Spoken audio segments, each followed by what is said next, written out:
defective items that can be considered acceptable in a batch of products. In simple terms, it answers the question, how many defects are okay before we reject the entire batch? Now, this might sound surprising at first. Why would any defects be acceptable at all? The reality is that achieving 100% perfection in mass production is extremely difficult and expensive. Instead, companies set a tolerance level, a small percentage of defects that is considered acceptable without compromising overall quality. Let's break this down with a simple example.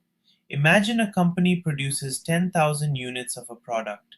They set an AQL of 1%. That means up to 100 defective items may be considered acceptable. If the number of defects stays within that limit, the batch passes inspection. But if it goes above that threshold, the entire batch may be rejected or require further inspection. Now, how do companies actually check this? They don't inspect every single item. That would take too much time and cost too much money. Instead, they use something called sampling.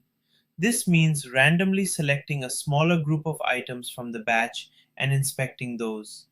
Based on the number of defects found in the sample, they decide whether the whole batch meets the AQL standard. There are usually different categories of defects as well. Some defects are considered critical, meaning they could cause harm or make the product unusable. These usually have a very strict AQL, often close to zero. Others are major defects, things that affect functionality or customer satisfaction.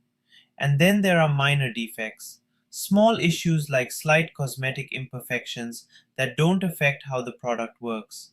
Each category can have its own acceptable level depending on how serious the defect is.